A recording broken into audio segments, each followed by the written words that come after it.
as you know, you have many talents, skills, right? Yeah, and it all began from your journey of being a former TV media student. All right, and I just want to know, what is one skill that you learned in shop that you've taken and used throughout your entire journey of being for the media? You know, a big skill that you learn here in TV media is honestly teamwork. Like, I know you guys do the morning show, and like the ability to effectively communicate is something that, you know, you'll use for the rest of your life. And I haven't really used it as much as I did until I started, you know, at Lintech. You learn a lot of raw communication, a lot of raw skills, and that's a huge one that I learned here, and it's so important. Definitely. In our class, I know there's a couple complications when it comes to working together. You know, some of us aren't as communicative as we would want to, you know. But in the end, like, we're all a family, as he stated in the beginning of the year when you first show up in his shop, you know, with all that energy.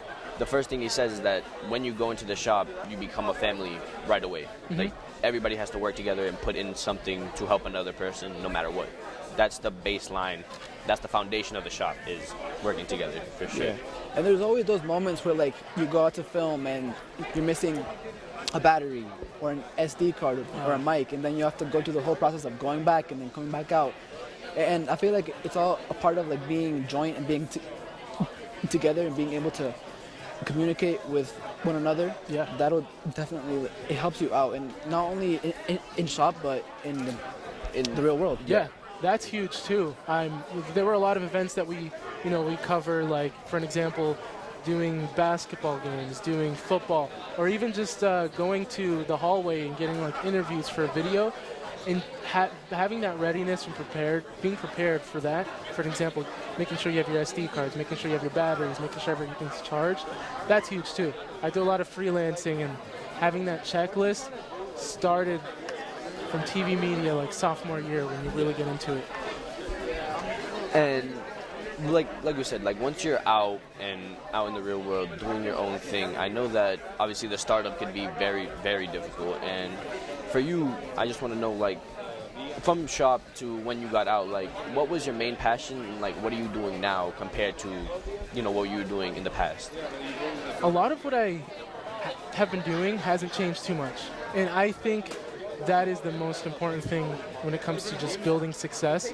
Is, you know, when I was a freshman in high school, I was making music and making videos just as I am 6 years later. That's crazy. You know what I mean? Like, it's huge. Like, doing it in high school and singing for anybody, showing your music to anybody, offering to do videos for anybody. You know, that stuff never changes. But what does change is over time you get better and better, and it gets to a point where people can't ignore you. Yeah. And so, just gotta stick with it. I know that he's very comparable with what you just said. Yeah. I'm also, like, into music, trying to write music and stuff, and it's hard because sometimes there's so many, like, conflicts that come with it, because sometimes it's, you don't feel like you're singing as well, or like you don't have inspiration to write a song, and it kind of, like, it messes with your head, because you're like, am I good for this? Yeah, I have those thoughts, honestly, so many times in a day, and it took me years to build the confidence within myself to say I'm good enough and I like the way I sound when I hear it back. But that came with years of honestly just sucking. But having that passion, like, having that will to keep going and saying, like, yo, this person just commented on my video and said I suck, but, like, you know, 3 other people said it. They had, like, it made an effect in their life, because they said, you know what, I really resonate with this. I resonate with your story. And, like, as long as you ride on the positivity and the meaning behind what you do it, you know, there's nobody that can stop you, and those thoughts in your mind will never get to you.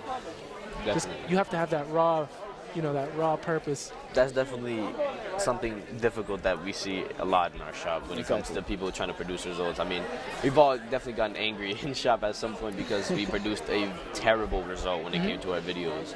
And Mr. Rato says it best, like, we have to be aggressive with our education and what we want to do. And I've seen that a lot of us don't really speak up with with ourselves. Like we don't speak up with our issues, and a lot of us have that main problem, that we don't have the confidence in ourselves to keep doing more and keep producing more results. We give up for the day, even though we have, let's say, another hour left of shop.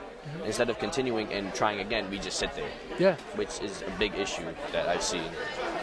Also, what Rato was saying, it's also what you do in the off hours. You know, say you're not feeling it that last hour, but it's like, what are you doing when you get home?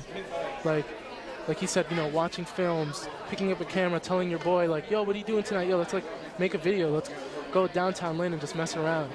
And you know, when you start building those habits of wanting to pursue and build your skill, eventually you'll come to the shop, you'll feel motivated. And that takes time to build too, though, but you'll notice a big difference. Definitely. In your willpower. Yeah. And also, going a bit off topic here, I heard that for the skills competition, you sang the national anthem. Yeah. Is that true? Yeah. How was that like?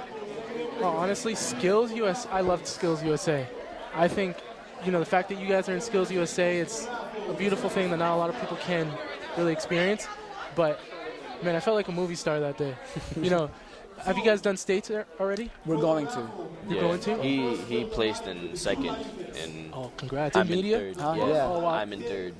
Well, to get back on track, Yeah. I know, obviously, like you said, you graduated from TV media. You've had your experiences. You've had your time, you know, in this industry when it comes to, like, the media.